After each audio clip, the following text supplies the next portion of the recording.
Hey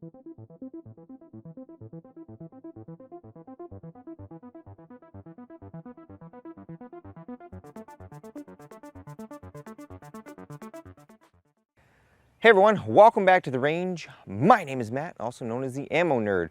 Over here on my channel, we love testing all types of different ballistics when it comes to different calibers, and that's what today's video is about. Everyone on the internet said so, so it must be true. We've got some 5.7 versus 22 long rifle. A lot of the information online says that 5.7 is ballistically similar to 22 mag out of a rifle. Now, in my past testing, our 5.7 pistol has produced velocities in our supersonic form, you know, a couple hundred feet per second faster commercial load for commercial load than even a 16-inch 22 mag. When we get into our specialty 5.7 ammo, we have some 28 grain loads exceeding 2,400 feet per second from our pistol, and you'll never see that from a 22 mag rifle. Now, that's excluding the fact that both different cartridges have completely different bullet compositions. Most of your 22 mag rounds are going to be soft lead core plated rounds that are designed for small game and or no terminal effect at all. You're going to get what's known as ice picking. Now, today's test is against 22 long rifle, and the reason we're going to test that is because from Fiocchi USA, I have some of their 62 grain Subsonic. Now, 5.7 is known for speed, what I just mentioned. This particular bullet is the other end of the spectrum. This is a 62 grain full metal jacket going approximately 1050 to 1100 feet per second depending on your barrel length and elevation. We'll say under the speed of sound where I'm at is 1130. That's always a good standard. And on the flip side, for our 22 long rifle contender today, we have two loads from CCI. We have a 40 grain lead round nose hollow point. That's their standard subsonic load. Then we have their Quiet 22, which is around 700 feet per second, and that's just a lead round nose solid. In full transparency, this video is sponsored today by International Sportsman's. I met Jeremy a long time ago through Silencer Shop, and he's branched off into doing his own website. So there will be an article and a video accompanying this ballistic test, as well as Fiocchi USA, who provided us with the 5.7x28mm with no strings attached. We're going to run some just basic ballistic tests today. You know, we're going to check our velocity, ensure we're subsonic. We're going to check our accuracy at probably 25 and maybe 100 yards. And then we're going to run both of these rounds in ballistics gel to see what kind of difference there is. Like I mentioned early on in the video, you can't always judge a book by its cover. Just because both of those bullets are going, you know, 1,030 feet per second doesn't mean that they're going to perform exactly the same. We've got one bullet that's a full metal jacket, so it's got a lead core and a nice thick jacket on it, and the other one is an exposed lead core. Before we get into our gel test, I want to collect a velocity figure off of our three different loadings that we're going to use in this test.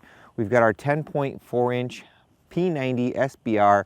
We've got a very nice Holosun AEMS up top from HBI. They came out with some different mounting options for accessories for our P90. Very, very nice. Got a Surefire light on the right. Got a Yankee Hill Turbo 5.56 on the front.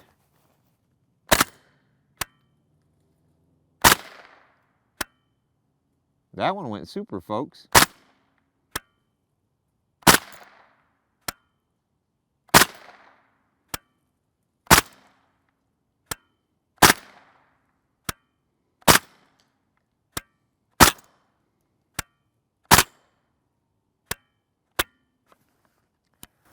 So hopefully there you could hear the difference between some of these that were going super, which is above the speed of sound, which is roughly 1130 feet per second or so, and the ones that were subsonic, they weren't making that loud crack. Now onto our 16-inch 22 long rifle. This is a Smith & Wesson MP1522.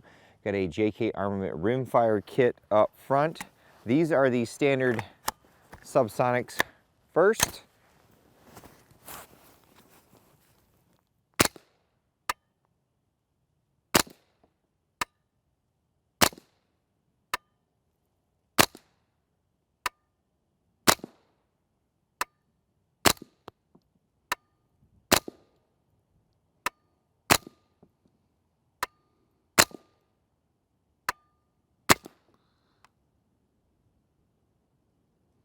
Pretty darn quiet. Now this is where it's going to get really quiet. The slower the round is going and less powder there is typically then that bullet will be quieter. Now these usually will not cycle the action of these semi-automatic guns, and I think there was a recommendation somewhere in the box that you shouldn't fire these out of a 16-inch gun somewhere. I'm not sure, so be very, very careful because you could get a squib.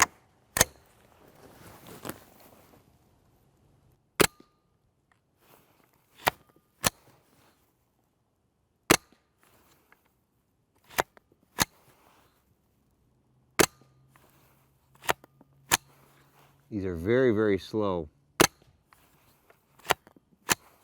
Barely 600 feet per second.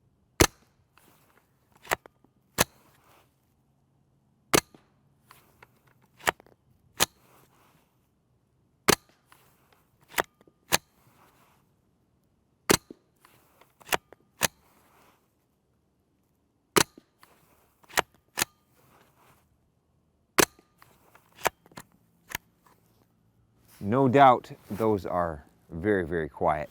From a 25-yard target, both our 22 long rifle subsonic and our 5.7 subsonic are very close to the same.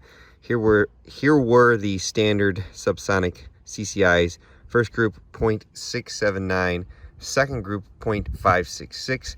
Then we stepped down to the ultra quiet ones, 1.261 inches and 0.718 inches. That is from the 16-inch M&P 1522 with an 18 power first focal plane scope. Then for our subsonic 5.7, our first group was 0.814 inches, and then our second group was very impressive at 0.548 inches. That was using the CMMG with the 8-inch barrel, our turbo 5.56 suppressor, and a 6 power second focal plane scope. The M&P had our JK Armament rimfire kit on it, so very respectable. Let's step these out to 100 yards and see what that does. As another data point, we step back to 100 yards with our two types of 22 long rifle subsonics and our Fiocchi 5.7 subsonics. We're using the 16-inch M&P 1522 and then our CMMG MK 5.7 with the 8-inch barrel. It would appear at 100 yards that our 22 long rifle had the best group at 1.521 inches. That was the first group that we shot out of there. The second group is more typical of what we saw with the other groups, 3.043 inches. We attempted to shoot the 700 feet per second rounds. We had to move up, I think, 18 MOA, and those things are just all over the board. I mean, that's quite a bit of spread there. Then for our 5.7, our first group was 3.63 inches. Now that's a 1 in 9 twist barrel. It's 8 inches long. Those are 62 grains.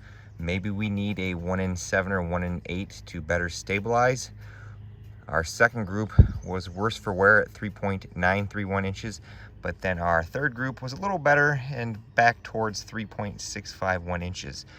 So I would say at about 100 yards, slight edge in accuracy goes to the longer 22 long rifle gun with those subsonics, but that could vary depending on your firearm of choice. All right, now time to see what these things are going to do in gel. I have a 10% variant of our clear ballistics gel, a 6x6x16 block, at approximately 13 feet.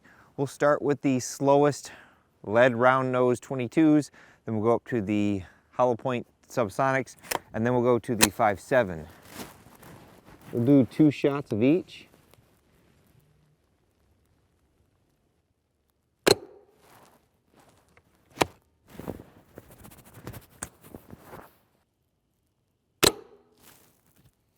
That's quiet.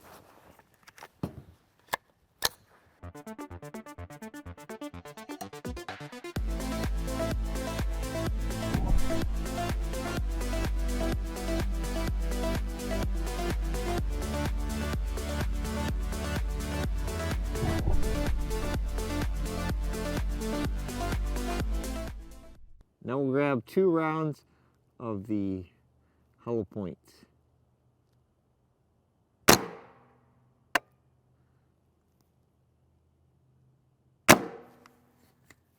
Nice.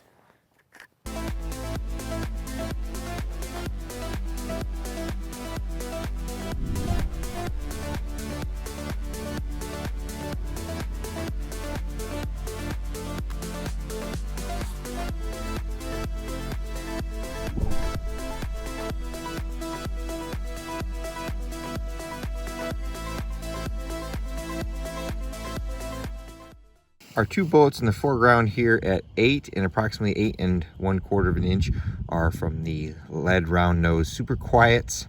Now this is where the term ice pick comes from, is when we get into subsonic velocities, you are reliant on the bullet to expand or tumble, and whatever that bullet passes in front of and crushes and tears is how it's going to wound. So with 22 being, this is 22, your wound path is only going to be so big. That bullet down here looks like it tumbled because the base is forward, so you have a little bit of a wider permanent wound cavity there, but this one right here is pretty much a straight line penetration. Now down here to the 10 and 10.5 inch mark are the hollow point design. Looks like we have a little bit of expansion on those, and we'll get those out, but you can see again those wound tracks are very straight line. You have to forgive my gel, it's not the cleanest. The top down shot here, you can see those straight wound tracks there. Now we'll take 2 shots from our P90.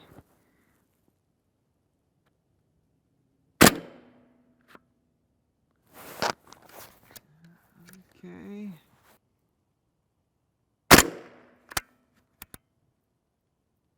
Good velocity off it. I actually think I saw the bullet fall off to the side over there.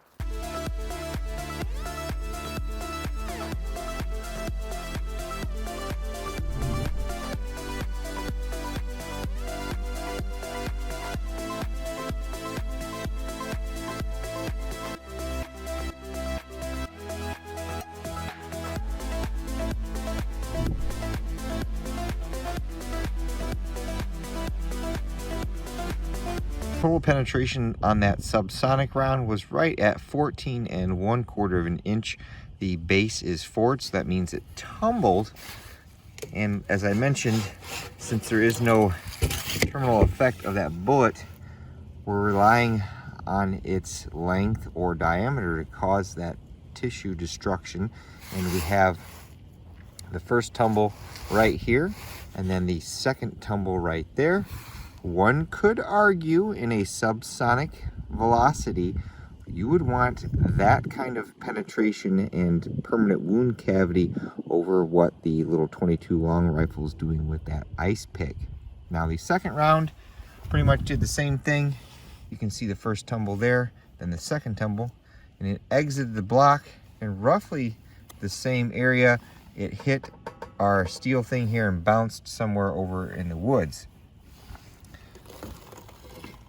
It's all about personal preference, but I think if I was going to shoot a subsonic round that didn't expand at all, I would pick this tumbling bullet over the straight 22 long rifle. There are our marching orders.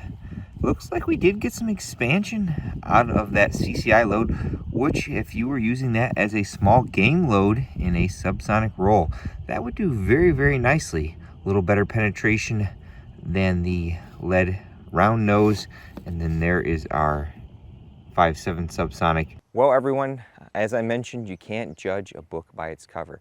Just because these 3 rounds are externally, ballistically almost identical. I mean, the 5.7 is 62 grains versus the 22 being 40 grains, but they're going around the same speed and the same diameter. I feel the 5.7 round that tumbles at this particular velocity provided us with superior wounding. Now, in the grand scheme of things, compared to our supersonic 5.7 or rifle calibers, that wounding pales in comparison to those.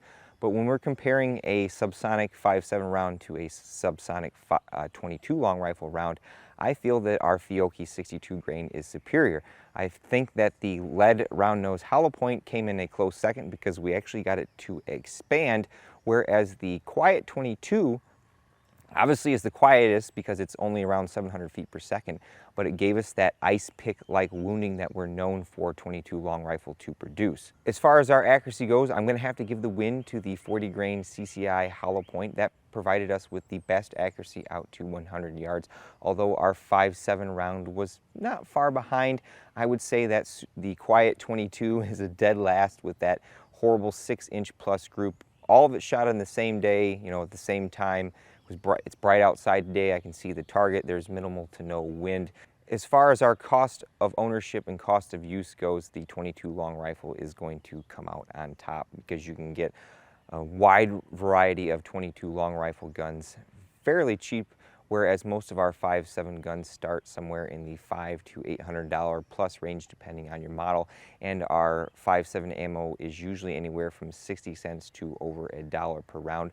It's got a lot more economical over the years. When I first started doing 5.7, no one loaded a Subsonic except for our specialty ammunition providers like Elite Ammunition and R.A.N.G.E Weapon Systems or Vanguard, and some of those rounds were exceeding $2 a round back then, so it's nice to see a commercially produced Subsonic 5.7. Again, for those who want that particular ballistic application, the round is available, and I'm all for availability. With all that being said, it's time for me to get the heck out of here because the sun is blinding me. I should put the shades on. But at the end of all my videos, I take a moment to thank all those who help make these possible because there's a lot that goes in these videos. Number one is my Patreon and Subscribe Star fans. I have a link tree in the description below with various different ways to either contact me to ask me questions or support me through Patreon or Subscribe Star or through any kind of affiliate links that are, you know, those are tracking links that earn me a sales commission that cost you nothing. Number two is Jeremy over at International Sportsman. Again, in full transparency, sponsored this video with no strings attached. Number three is Fiocchi USA. Again, in full transparency, they provided us with our 62 grain full metal jacket 5.7 with no strings attached. And of course, number four is you all for watching. Until next time, I'll catch you at the range.